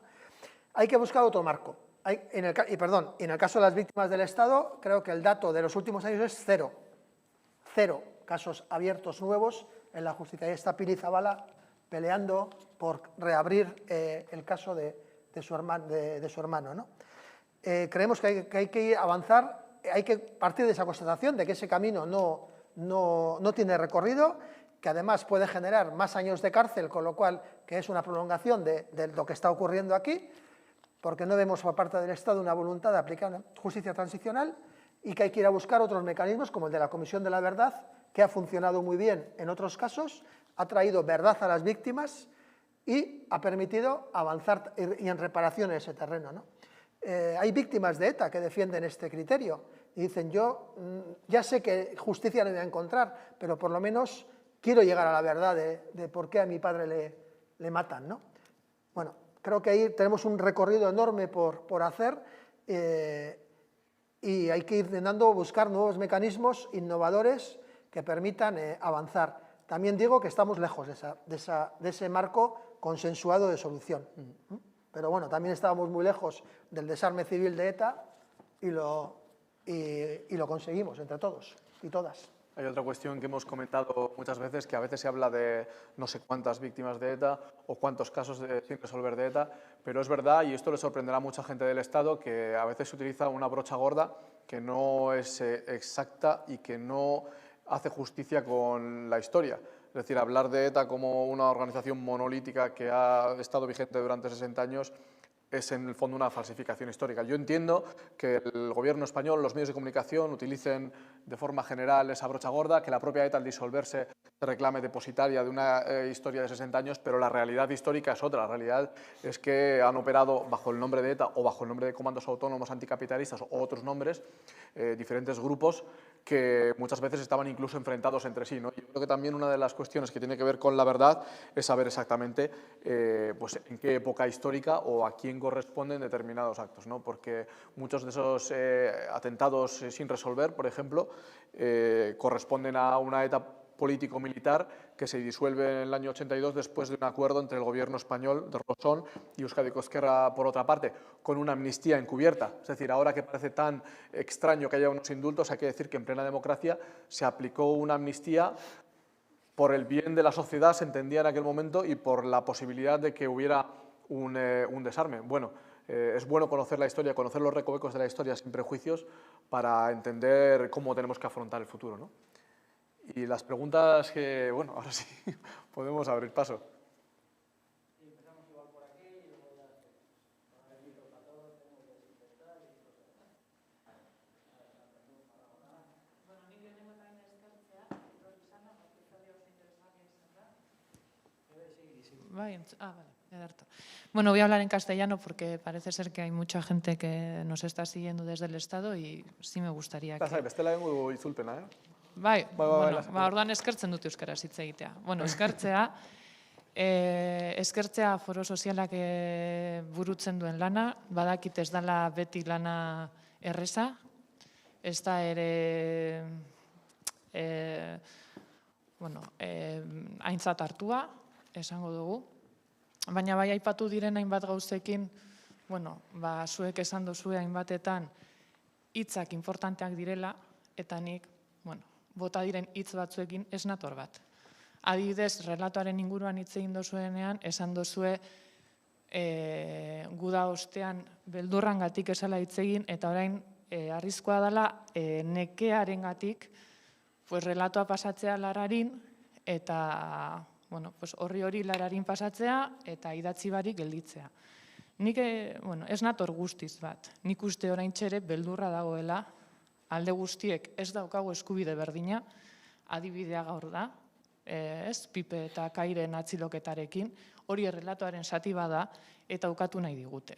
Eta biktima guztiak ez dira berdinak, eta relato guztiak ezin dira askatasunean, esan gure ideiak bere, batzuen ideiak ezin dira askatasunez, esan arrisku bat barik, ez? Relatoarekin jarraituta, uste dut ere, lotuta ez, La Cosa Vasca, La Cosa Vasca ez da bukatuko gatazka militarra bukatzearekin eta horren ondorion kudeaketarekin batera. La Cosa Vasca gatazka politiko bat da. Alderdi militar bat izan duena, baina gatazka politikoa da, eta oraindik ere hor dago bizirik, aipatu da Altsasu kasua, aipatu da Tubacex, aipatu da Ernairen Gazteriaren kontrako, ez da aipatu, baina nik aipatzen dut, zelan oldartu zen ertzaintza aurrekoan, eta uste dut gatazka hori hor jarraitzen duela, eta estrukturala da, Estatu Espainola, politika eta demokrazia ulertzeko modua, ulerkera gaixoa dalako. Berez, demokraziaren estatu mailan, zelan ulertzen da, niretzat, estrukturalki, gaixoa dago, ez? Beste gauza bat, biktima, oso positibo planteatu dozue biktimen onarpena, nik ez dut horrela ikusten. Nik ikusten dut biktima eta biktimario izatea oraindik ez dago onartuta. Eta hori daukago arazo bat. Biktimario asko dago, gatazka honetan, biktima izan dana. Torturaren biktima, jende asko hil egin da gartzelan, eta bai onertzen dira batzuk, baina uste dut onarpen oso zuria egiten ari dela. Biktima zehatz batzuen onarpena. Eta badira hainbat biktima, torturatuak izan direnak, eta gartzelan sufritu dituztenak hainbat baldintza hil direnak, eta hori da, ez? Horiek ez dira onartuak izan. Eta bide luzea daukagu horiek onartzeko. Eta bukatzeko, eta terminoei etorrita, esan dozu, no pedimos una política proclive al preso, sino una política justa. Ez da hori kontua. Ari dira aplikatzen euren legalitatea. Justo izatea, beste eztabaida bat izango litzateke.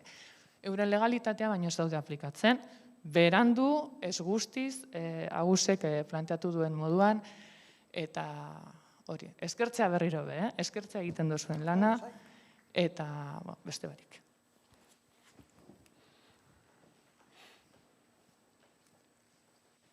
Bueno, si queréis hacer algún inciso. Yo es verdad que comparto, hago una especie de traducción. En respuesta. Sí, voy a dejarte las primeras preguntas a ti. Yo con respecto a las víctimas no reconocidas, comparto el diagnóstico pesimista. Y lo comparto porque, como he dicho antes, el reconocimiento de las víctimas de la violencia policial o de los abusos policiales, como dice el gobierno vasco, es tardío y es insuficiente en esos términos. Yo sé que muchas víctimas están contentas, pero desde fuera me parece que, como una utopía, ahora mismo que el gobierno español reconozca, por ejemplo, que efectivamente tiene un papel en el secuestro, tortura y asesinato de los 3 jóvenes del caso Almería.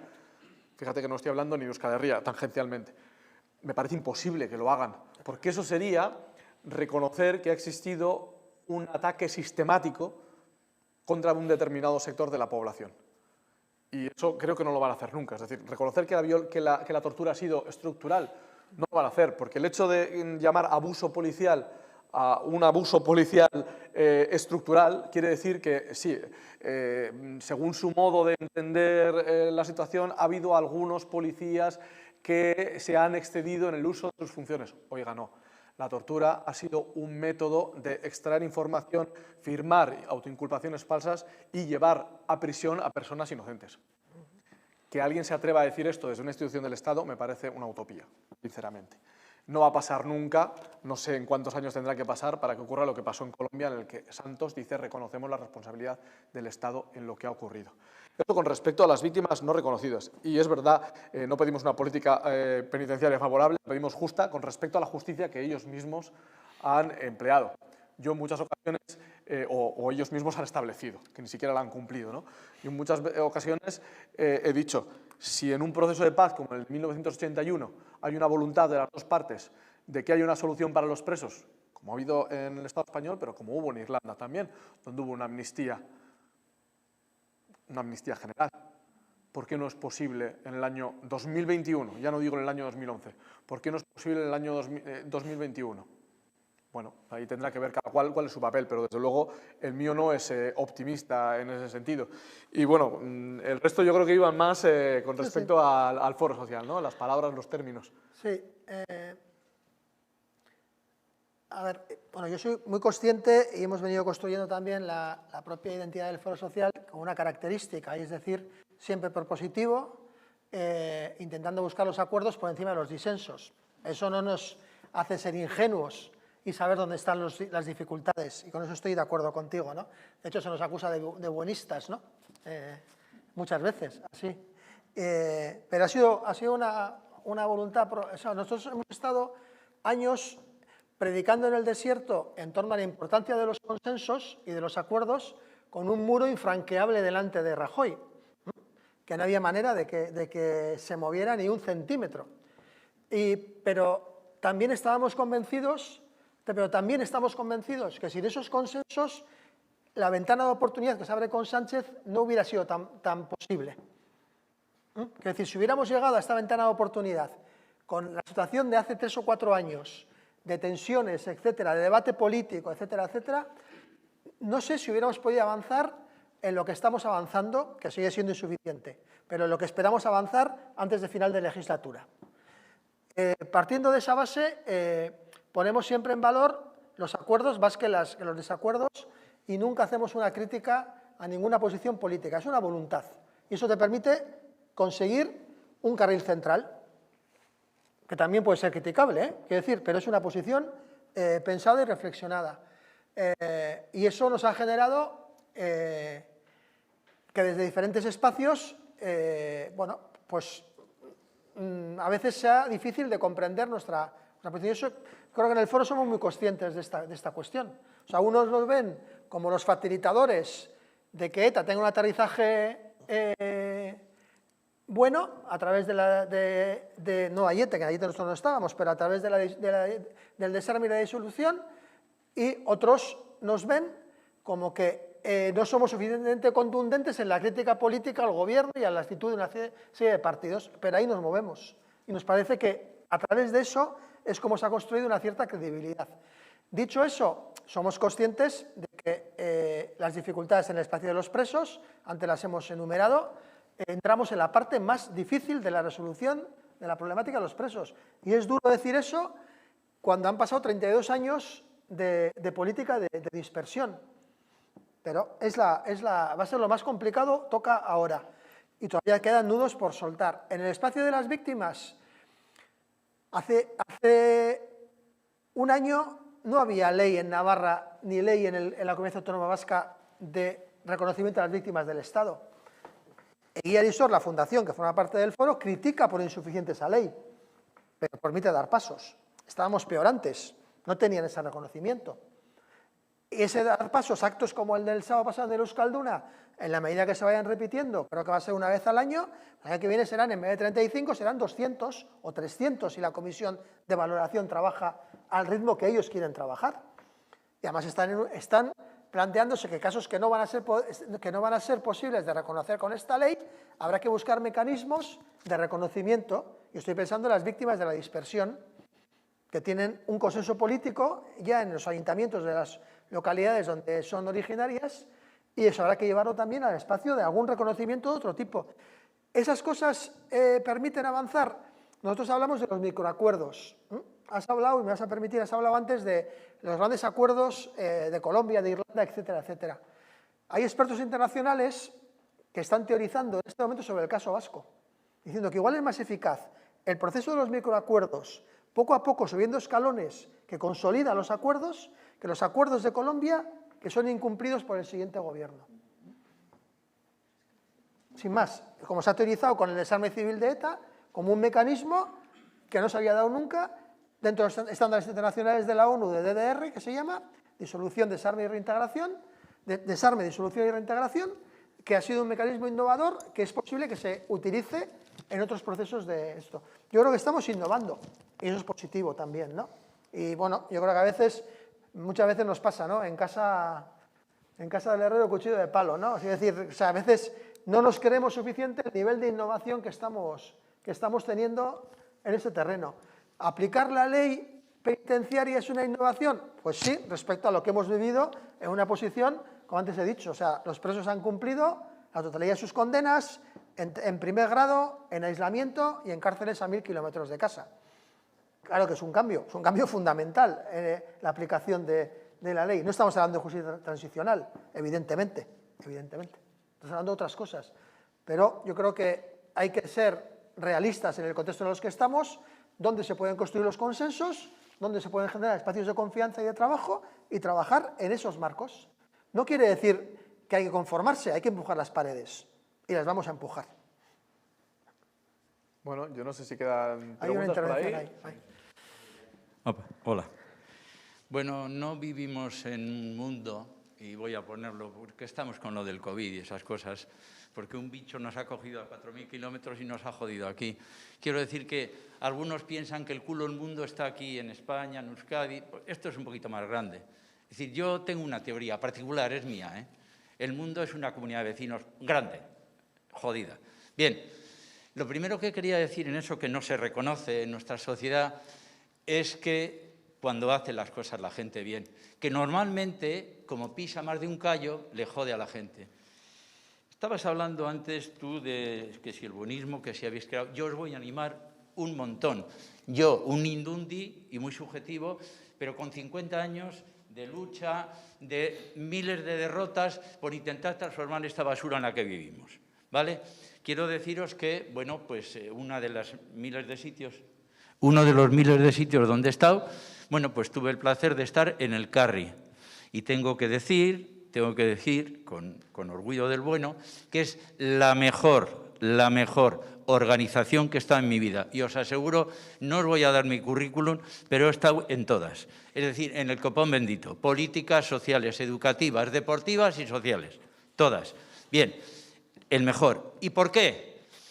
Vamos a ver, por algo tan elemental como algo que tú comentas. Vamos a ver, ¿alguien sabe lo que significa dialogar? Bueno, pues dialogar significa escucharse y dialogar significa llegar a acuerdos. Mirad, vivimos en una sociedad, bueno, Mafalda, que es un genio del cual yo, que soy un pobre hombre, pues me alimento. Mafalda le hacen una pregunta, le dicen a Mafalda, ¿practicas un deporte riesgo? Y dice Mafalda, sí, tengo opinión.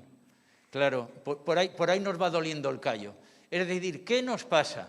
Pues que si en este momento hablas en Almería y hablas a favor de la bandera, vas bien.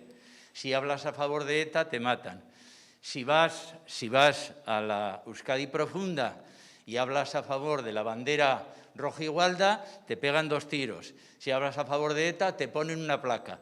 Bien, tú decías antes que practicáis, y también quiero por extensión, porque tengo un gran amigo como es Juanjo, que creo que lo conocéis un poquito, tenemos mucha mili hecha, más de 40 años dando patadas por ahí, entonces os conozco un poquito y quiero felicitaros el enorme y extraordinario trabajo que estáis haciendo. El que también me conoce, yo no le regalo el oído ni a María Santísima. Es decir, que cuando os digo que os pongo nota, mi nota, la del humilde servidor, os aseguro que es buena, ¿eh? Os aseguro que es buena. Es más, en mi teoría política personal, en esta situación que estamos de enconamiento, de que no salimos de la basura, mirad, yo llevo años, en el último agujero que estuve fue el Frente Cívico Somos Mayoría, alguno igual ni le sonará. Bueno, fue un parimiento de Anguita. Yo estuve también en Izquierda Unida en su día. Fue un parimiento de Anguita. ¿Qué nos pasa a los humanos? Los humanos nos pasamos la vida escribiendo papeles a los cuales los pisoteamos luego en el capítulo 1. No sé si alguno tiene experiencia. Yo particularmente siempre lo he llevado muy mal. Es decir, yo he estado reunido horas discutiendo sobre un papel que luego hemos tardado 10 minutos en tirarlo a la basura. Y os puedo poner un ejemplo de... Mira, yo fui coordinador de Euskadi, y ya lo siento, no estoy hablando de mí, estoy poniendo un ejemplo que creo que es mucho más interesante que hablar de mí. A mí me invitan, como coordinador de organización de Izquierda Unida, me invitan al Congreso del PC. Y yo tuve el honor de estar con los Bardén, tal. Me decían, ¿qué tal, chaval? Yo ahí estaba encantado, yo les estaba ahí al lado, yo aprendía con ellos y tal. En aquel congreso, yo os puedo decir, lo tengo en mi casa, yo tengo ingunables en mi casa, se hizo un análisis sobre la organización. Y lo hizo el gurú, que todavía ahora no me acuerdo del nombre, pero lo hizo el gurú del PC, extraordinario. Bien, aquello no se cumplió del minuto 1 al minuto 0. Bien, ¿por qué os decía lo de Julio Anguita, lo del Frente Cívico que he estado? Bueno, pues es muy sencillo. Allí también se hizo, bueno, él creó, como él decía, yo soy miembro del PC, soy miembro de Izquierda Unida, pero he tenido, no me ha quedado más remedio que generar otra organización porque en este momento todos los partidos políticos, incluido el mejor, el peor, el regular, no somos capaces de crear una herramienta que nos sea capaces de crear una sociedad alternativa a la existente, al modelo capitalista. Y él lo creó. ¿Qué nos pasa? Pues tan sencillo como esto. Yo abandoné la organización después de 14.000 puñaladas y después de que tuve una asamblea general en Madrid donde me dijeron de todo menos bonito. Eso sí, 3 o 4 se acercaron para decirme, chico, has dicho verdades como puños, pero aquí te han apuñalado. ¿Qué le vamos a hacer para mi casa? Otra vez. Bien, ¿qué quiero decir con esto? Primero, decir algo, e insisto, yo aprendo de Mafalda y de otra gente mucho más sabia que yo. La verdad es incognoscible, digo por aquellos que están pretendiendo encontrarla. E insisto, que la verdad es incognoscible, la digo porque en los libros que leo yo, que procuro leer los menos malos, eso es una realidad científica, no me invento nada. Es más, ahora os podría poner 36 ejemplos de por qué la verdad es incognoscible. Tenemos 7.000 millones de verdades. Fijaros, hay seres tan indeseables para mí, y lo digo, yo ya sé, me conoce Juanjo, pues tengo mi mala leche. Es decir, yo a Abascal, al Casadito y al personal de Ciudadanos, pues os aseguro pues que yo pues soy de aquella manera, no les tengo excesivo cariño. ¿Qué significa esto? Pues que de verdad que con esa gente no iría ni a desayunar. Pues seguro que habrá en alguna resquina de algún rincón que en algo tendrán razón. ¿Me explico? O sea, para explicarnos un poco por dónde van las cuestiones. Bien, ¿qué quiero decir con esto? Entonces, estamos llegando a la devaluación de todo. Y yo me permitís, porque ahí sí que me duele, porque a vosotros siempre os he considerado unos grandísimos analistas y preguntabais ¿por qué lo del relato y por qué tal? Mirad, yo os voy a dar mi subjetiva, mi parcial, mi superparcial verdad. Mirad, aplicar este tema. ¿Por qué aquí nadie narra los hechos? Y mira, yo de hace tiempo cuando hablo con alguien ya no enjuicio nada. Digo, mira, ayer ha llovido. Ay, amigo, lo que jode eso. Cuando le dices a alguien, ayer ha llovido, ya no hay opinión. ¿Ayer llovió o no llovió? ¿Ayer era martes o no era martes? Cuando estamos en el capítulo de la opinión de algo que no es opinable, tú acabas de decir algo gravísimo, terrible, que a mí me atenta contra mi inteligencia y me pone de muy mala leche. Y ahí os voy a dar también otra pista. Ser valientes, ser decididos, poner 500 micrófonos delante. Vamos a ver, si hay un Ongi Etorri de 21 recibimientos, Cuando sale la señora Maripili, el señor no sé cuánto, a decir que aquí se recibe a todo Cristo, hay que ir con tranquilidad. Ojo, pero al primero que habrá que decirle es al PNV y al PSOE. ¿Y por qué? Y ahora os voy a explicar también por qué hay que decirle al PNV y al PSOE algo que no les gusta. Vamos a ver, debajo de todo esto, en el análisis que os digo de la realidad, tenéis que entender que las cosas no se dan por casualidad.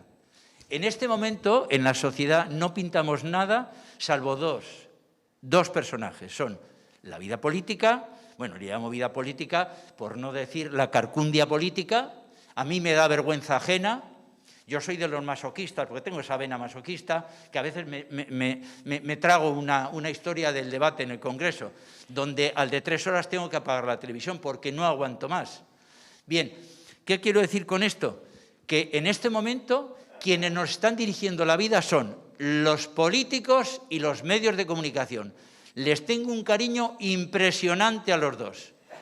E insisto, en esa larga historia que he tenido, un indundi como yo, hasta a mí, me han hecho entrevistas, a nivel deportivo, a nivel educativo, he sido presidente de Icastola, presidente de un equipo de fútbol, en fin, un indundi, pero bueno, pues le llegan, le meten uno a la cachofa y yo, en concreto, pues trataba de explicar cosas que un día le tuve que llamar a un medio de comunicación para decirle, si mañana nos cuelgan la aportación a la Icastola porque tú has mentido lo que yo te he dicho, tendremos varias palabras, igual nos vemos en un juzgado. ¿Qué quiero decir con esto?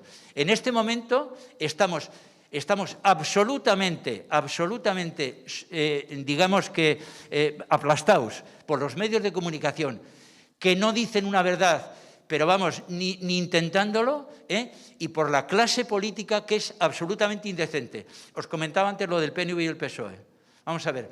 Decías antes tú muy bien, yo no me caso con nadie, lo siento. O sea, mi historia no es ni PNV, ni PSOE y tal, ni el otro, ni Izquierda Unida. Yo no me caso, es que con nadie. Por eso pierdo toda la batalla, porque no me caso con nadie.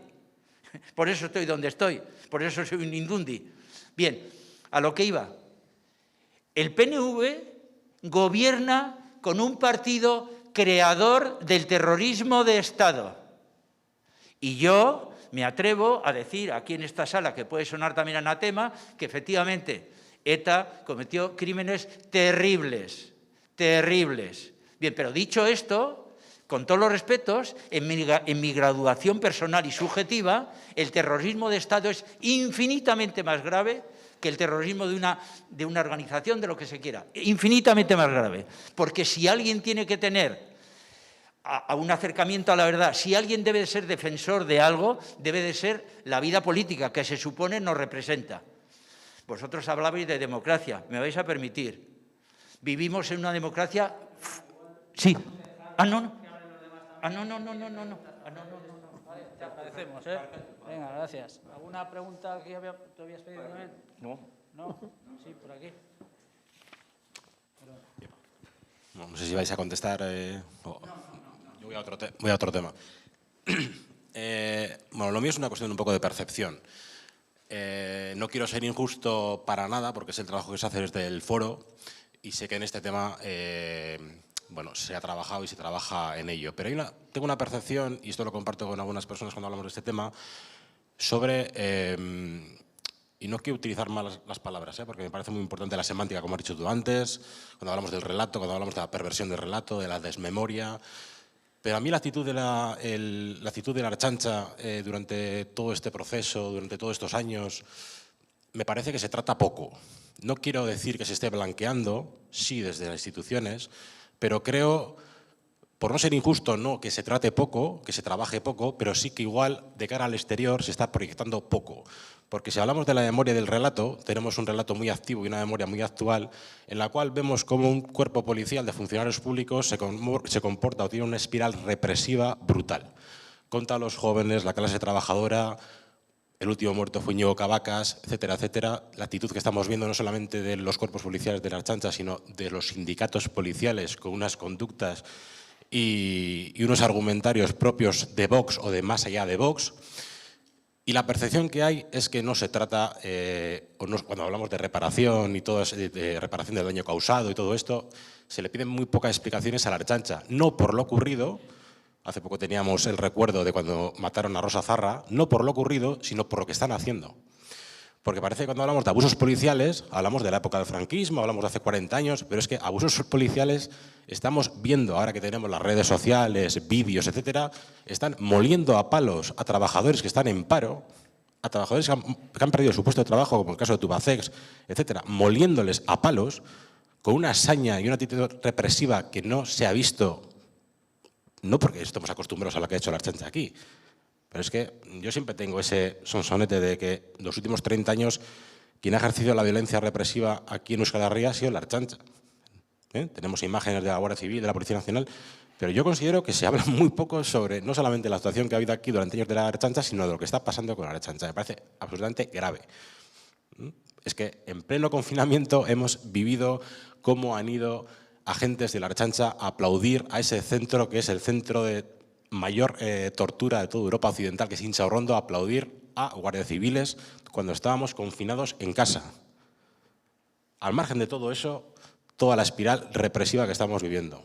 Y yo vuelvo a decir, no quiero ser injusto para nada, porque es el trabajo que hay detrás, pero creo que no hay una proyección pública o que a la gente no se le está dando esos datos o se le está aclarando de manera fehaciente lo que sucede con este cuerpo, que lo pagamos entre todas.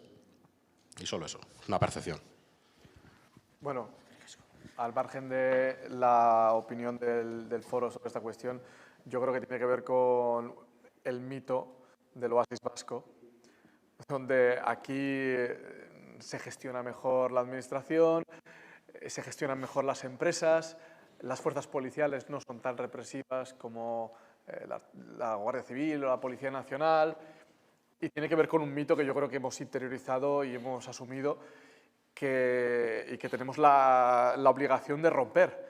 Es decir, aquí se gestiona igual de bien o igual de mal que en otros lugares, aquí la policía tiene la misma responsabilidad que en otros lugares y aquí pues tenemos unos estándares de pobreza de los que nos deberíamos empezar a preocupar. Deberíamos empezar a mirar menos si estamos mejor que Zamora o que Cádiz y mirar exactamente qué es lo que pasa, cuáles son las realidades actuales, ¿no? Y con la Ertzaintza yo tengo esa sensación, que ha sido tan fácil para los sucesivos gobiernos vascos decir que la Guardia Civil o la Policía Nacional han hecho las cosas mal, que les ha permitido obviar las responsabilidades que han tenido sobre abusos policiales, como digo, sistemáticos con respecto a la Ertzaintza. Y hoy es el momento de recordar a Rosa Zarra, precisamente. Como igual que nos acordábamos de Íñigo Cabacas, igual que nos acordábamos de que pues, el gobierno vasco fue uno de los primeros en sugerir que se debía cerrar un diario como Egin. Entonces es bueno que tengamos memoria y que no olvidemos que una cosa es defender la soberanía vasca y otra cosa es defender que aquí se hacen las cosas mucho mejor que en otros lugares del mundo. Y eso no es verdad. Y en eso estoy de acuerdo contigo. No, a ver, el foro es muy cauteloso en ese terreno y antes he dicho que tenemos una composición. A mí me gusta poner en valor porque yo creo que no hay en Euskal Herria un marco donde se junten organizaciones como las que se juntan en el foro.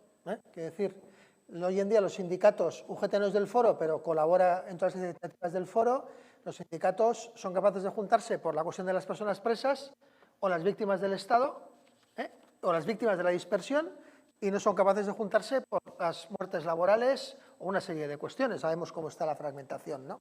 Entonces, es decir, a nosotros nos exige una serie de equilibrios. Trabajamos en las consecuencias del ciclo de violencias. Podemos hablar del rol de la Ertzaintza en ese periodo. Nosotros estamos reivindicando en este momento con el tema de la tortura que los gobiernos responsables de los 3 cuerpos policiales que el IVAC certifica que han torturado tendrían que reconocer el daño causado. Tengo menos confianza en el gobierno español que en el gobierno vasco en ese terreno.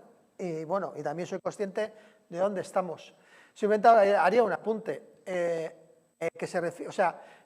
En muchas ocasiones, también aquí, se liga muy fácilmente cosas que están ocurriendo hoy en día con tics del pasado.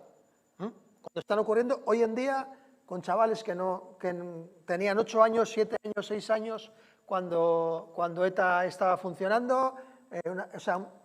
Bueno, ¿qué razón hay de buscar siempre ese elemento, de buscar la ligazón con lo anterior, ¿no? Y yo creo que habría que ser capaces de deslingar ese debate. ¿Que hay un debate necesario sobre el modelo policial? Está en toda Europa. En Francia, con las bolas de foam, con los chalecos amarillos, fue un debate fuertísimo. Está en Cataluña. Es decir, bueno, pues un debate que se tiene que dar. La reforma de la Ertzaintza, si esto hubiera sido un proceso clásico de negociación, hubiera sido un punto de la mesa de negociación y de un acuerdo. Eso se ha trabajado en los procesos de Irlanda, en los procesos de Colombia, etcétera, etcétera. Bueno, no estamos en ese caso. También es cierto, por ser un poco positivo como el foro, que en los próximos años creo que son 2.000 ertzainas los que se van a jubilar. Bueno, va a haber una renovación dentro de la Ertzaintza de gente que no ha vivido aquellos años tan duros que se vivieron. Bueno, pues vamos a tener un poco también de esperanza que en ese terreno, pues bueno, pues entre otro tipo de... o sea, gente jóvenes de hoy en día, que tienen su experiencia de hoy en día y que han crecido con su propia experiencia y no con la experiencia nuestra, ¿no? de sus padres, entre comillas. Yo un poquito en la línea de la intervención de lo que decías, bueno, has montado un montón de cosas, es un problema la falta de costumbre de diálogo o la falta de diálogo. Es un problema no solo en Madrid, también aquí. También os diría, y yo he tenido la suerte de participar en muchos espacios de trabajo discreto con los partidos, entre los sindicatos, entre las víctimas, etcétera, que el nivel de tensionamiento político mediático no tiene nada que ver con el debate en marcos discretos. Pero claro, lo que transmites a la gente es lo público, evidentemente, y eso es lo que la gente luego percibe, ¿no? Yo pondría en valor una cuestión del foro social. En esas 17 entidades que trabajan, esas personas, se trabaja por consenso, que tampoco es un valor extendido en nuestra sociedad. Poner de acuerdo a los sindicatos, ELA, LAB, comisiones, que tienen unas trayectorias completamente diferentes en una serie de cuestiones, pues nunca es fácil, ¿no? Pero hay voluntad de hacerlo, ¿no? Y en relación a la cuestión del relato que... No sé, lo he anotado, pero no me acuerdo qué quería decir. Me he perdido en la última parte de esta cuestión. O sea, el relato impacta absolutamente todas las cuestiones de lo que se llama la resolución del ciclo de violencias. Pero yo creo que poco a poco las vamos acotando.